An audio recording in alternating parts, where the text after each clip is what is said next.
Hello again, friends. I have not been lacking in effort when it comes to trying to figure out something new for Vintage. I will not lie, the set 1 through 5 plus EB1 and 2 and promo metagame has a very small card pool. Even worse than the tiny card pool is the complete and utter lack of forerunners for even many supported clans. For example, D Police has 2 starters, neither have Forerunner. Mega Colony has 3 starters, none of those have Forerunner. OTT and Nova Grapplers, both wildly supported clans, only have triggers for Forerunners. Additionally, trigger lineups are wildly restricted. Some clans are pure rainbow, some have multiples of suboptimal triggers, such as Dark Irregulars, which has 8 stands, 4 crits, 4 draws. Some clans are missing absolutely integral early game promos, such as Flirtatious Succubus, Machining Armor Beetle, Cursed Lancer, Creeping Dark Goat, Exculpate, among others. Ironically, we had many of these promos before or during the Set 5 release for English. However, that's also due in part to Set 5 releasing after Set 8 for us. It's kind of funny to think about how great Dayusha was our first cross ride. All that to say, we have a lot to be desired for mixed deck enablers. Most of the mixed deck cards will be coming out with the sets 7, 8, and 9, along with a few neat promos. Great Nature is by far the most versatile clan to mix with, and we currently only have 4 Great Nature cards. Aquaforce has some limited mixing potential as well, with decks like Tristinger Overlord. Hopefully, as the game progresses, we'll get to set 9, then hopefully set 15 after that. If it stops there, I won't be too sad. If we stay at set 5, though, I will be pretty sad because it was really seasons 2 and 3 that opened the box for unconventional deck building. That being said, we aren't entirely out of ideas. Here's a few decks that I've either cooked before or am cooking now that I plan on fine-tuning once we get access to the format. The last one is a brand new deck that relies on the mechanics of Dear Days 2 to function properly, and I won't know if it has any potential until we've tinkered with it in-game. So, starting off, we have Lark Pigeon Pale Moon. Pale Moon is in a very solid position in the Set 5 metagame. It is far, far stronger than most other non-main clans with its support, and has coherent enough support cards to make running the deck entirely possible. It has very solid soul charging, it has very solid call from soul mechanics. If you'd like, you could run the turquoise and crimson Beast Tamer engine, and both of those are doing very well right now. They have at least enough bosses that I feel like they're in a strong position, and their mid-battle swap into soul, swap out of soul mechanics are reasonably well established for this point in the game. I believe that they have everything, including Purple Trapezist, as a promo. So they have their Mirror Demons, they have their Midnight Bunnies, they have Jumping Jill to get bonus power when she gets called from soul. That's a lot of very powerful starting mechanisms for Pale Moon to have, so the entire deck coheres very well. I think that while Lark Pigeon sucks, I'm going to be playing Lark Pigeon just because the rest of Pale Moon can make it work. And then when we reach that point where I do run out of hand and Lark Pigeon has just been sitting there the whole game, then I will bring out the Lark Pigeon and then I will feel really happy. And that's going to be that. Moving on, I'm going to talk a little bit about Tom and Jerry. I would like to play Tom and Jerry. That's obviously not going to be possible until we get real Great Nature support cards. We can't do enough with Intellimouse with only Silver Wolf as a boost target. That's just not happening. Scientist Monkey Roo, just not reliable enough. And who's paying Counterblast 2 to just get 4K and then blow up their own unit? These aren't going to work, not without the rest of the engine like Coiling Duckbill to make it work, so these just aren't happening.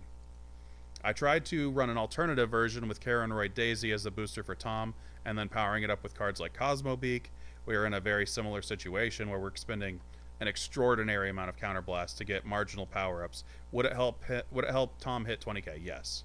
Is that good enough? I'm not convinced. Obviously, CEO is still always going to be an amazing card for this format. You have a 70% chance to hit at least one trigger. You have a 14k power, so that's 21k with a 7k boost, 22k with an 8k boost, which is a very relevant number against MLB, and all of that extra pressure that you're going to have from those bonus checking of criticals. Silent Tom is obviously going to remain strong. So is there any way to make Tom work in this format with a mixed deck so that you can run those 16 criticals? I sat around for a while trying to figure it out. The best idea I've come up with so far is to run Machining Hornet. Machinings have advantages and disadvantages. The biggest disadvantage is, as I mentioned before, there is no other Forerunner for Mega Colony. It just doesn't exist, but that does mean that you can have the Mega Colony's Machining starter as your grade 0 and just never move it from Soul, and then your Hornets are always live and your Mantises are always live. This means that you don't have to run the extra soul charging from the other 7k machining grade 1, and you can focus on having more rounded units or even just 8k boosters to really fill things out. I'm going to be running Mega Colony Battler, is it C or B? Whichever one is the 6k on boost hit stun.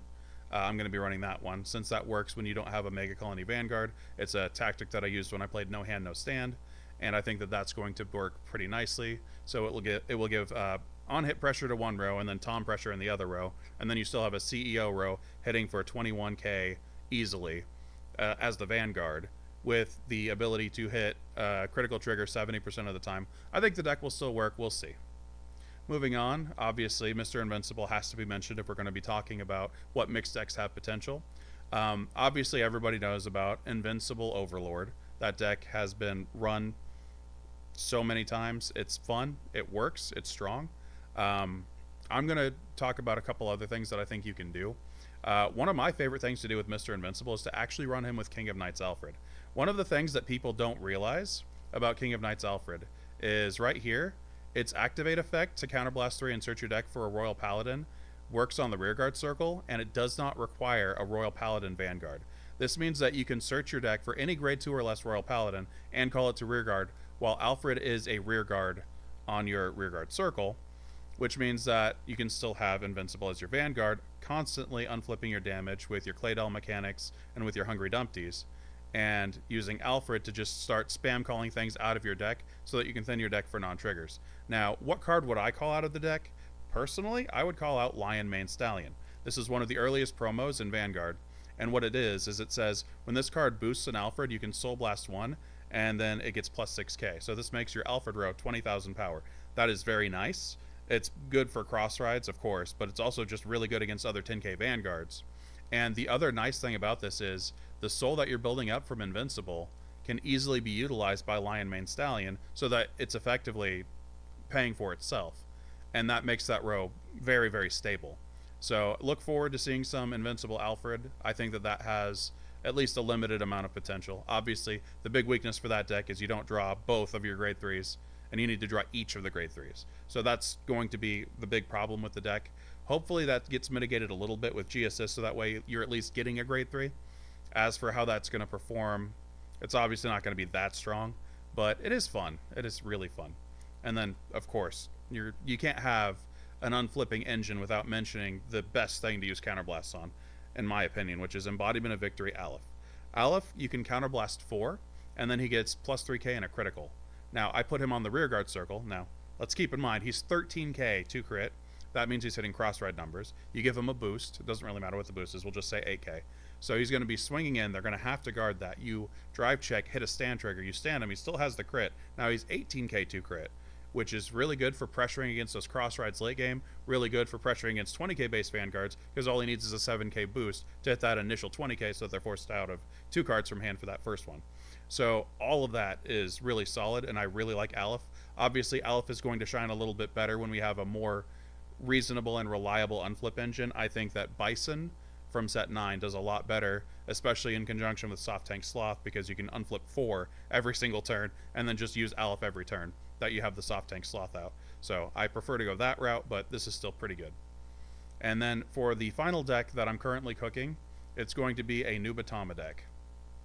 Now, the thing that makes this a little bit different from other decks is I'm going to try and do a Nubatama grade 1 rush. Now, I'm going to need to have a clan that has triggers. Maybe 2 clans that have triggers that I can evenly bring out units on. This is why this is still like a thought process in my head. And then the idea is going to be to G-Assist to hit grade 2, and then the only grade 2 I'm going to run is Chigasumi. Now, my brain is telling me if I'm running Chigasumi, I should probably also be running Voidmaster. The reason being that if I do happen to ride up to 3, I get Twin Drive, which is necessary. If I G-Assist to only hit grade 2, that's a pretty big minus, and it makes me mitigate the benefits of rushing. And if I do make it all the way to Voidmaster, then if I have an extra Voidmaster, then he's still going to be potentially forcing them to discard 2 with Dreadmaster. Of course, the entire premise, the entire idea behind the deck is that I want to sit on a grade 2 Chigasumi, ideally, or maybe the grade 3. And when they attack me, I've already been rushing the whole game, so I'm doing grade 2 rush, like grade 1 rush with 4 grade 2s. And then I'm bonking them, bonking them, bonking them. Hopefully they're at high enough damage. They attack me for their final attack for the turn, and then I play all of my copies of Hagakure out of my hand and any other unnecessary cards. And then I just start counterblasting and forcing them to discard their entire hand. And that will hopefully make it so that they just lose a bunch of cards from hand. And then I can swing in next turn with my Rose, and hopefully that's enough to kill them. That's the idea behind it. 16 crits, of course. Will this work? I don't know. That's kind of why I need to test it first. But being able to G-assist into a grade 2 Nubatama to guarantee that I have a Nubatama Vanguard so that I can use... Oh, not that one. So that I can use Hagakure, that would be ideal, and that would be what this deck is trying to accomplish. I hope it works, but I'm not entirely positive that it will. I will have to split the triggers 8 to 8 between 2 different clans, because no clan has 16 critical triggers, and it's basically going to be like a modified version of Manguard almost. Well, that's it for this video. I hope you enjoyed it. Have a good one.